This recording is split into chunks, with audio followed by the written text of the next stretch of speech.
Before we begin the video, if you haven't yet, come on down and join my Discord server. Link is down in the description.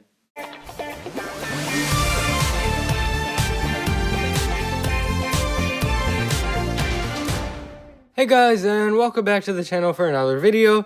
We have a lot of Season 13 news to discuss. So there are a few things I want to talk about today, one of which is actually the Skull Sorcerer's identity, which has been leaked, and secondly, the premiere episode of the season has been released, although in Chinese. As you can imagine, this video will have a ton of spoilers and literally the biggest reveal of the season. So if you don't want to hear that stuff, please pause the video or leave. If you just want to hear the part where I talk about the premiere, I will include a timestamp in the pinned comments, but we're actually going to start off by discussing the Skull Sorcerer. Hopefully everyone who doesn't want to hear this is gone by this point. If not, that's on you. Now, our big leak comes from episode 7's description, fittingly titled The Skull Sorcerer. Let's take a look. Cole runs first into a nest of dire bats and then into a cave tunnel filled with giant spiders, but Vanya and her dragon Chompy arrive just in time to free Cole. They escape back to the surface where they tell King Vangelis about the Skull Sorcerer, but in a shocking twist, Vangelis reveals that he is the Skull Sorcerer. Okay, so first of all, not so much of a shocking twist anymore. I really can't believe some dumb guy at Cartoon Network actually put this in the episode description.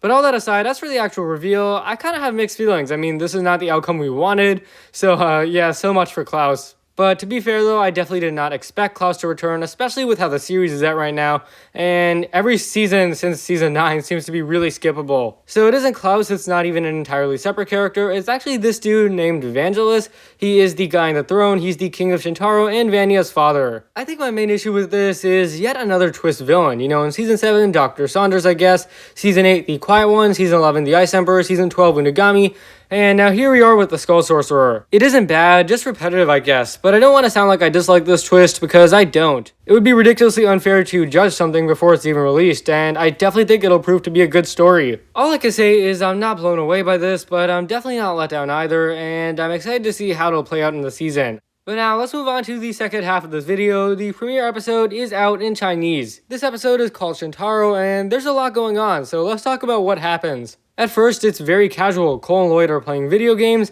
Nia and Jay are raking leaves, and Wu is kind of depressed about something, although it's not very clear what. But the ninja receive an invitation to Shintaro Mountain to celebrate Vanya's birthday, as we know, and they set sail in the Legacy Bounty. On the way, they're attacked by some bats, but are rescued by the royal guards of Shintaro, who lift them up into the Ivory City, and that's where the episode ends. But I left out a few details because I want to go over them more in depth, and first of all, Misako is back. Everybody's favorite mother makes her first appearance since the season 10 finale. It was definitely really nice to see her back in this episode after being gone for the last 2 seasons, and in this episode she basically seems to cheer up Wu. But she's not the only one who's back. The Golly Postman is actually making his first appearance as well since Endings. Of course, he's just one of those classic Ninjago characters, and seeing him back was awesome.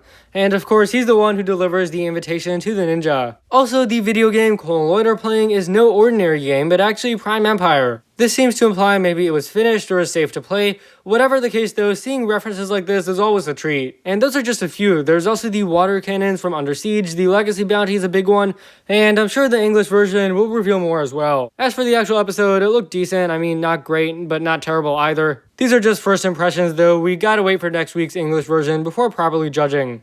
Anyways though, thanks for watching. If you enjoyed, be sure to leave a like, subscribe, share with anyone and everyone you know. Leave a comment explaining your thoughts on the premiere episode, but please do not talk about the Skull Sorcerer's identity. I don't want any spoilers in the comments, no names or anything. You can discuss it without including spoilers, but if you do, your comment will be removed. So please be mindful of others, and yeah, have a great day, and I'll see you next time.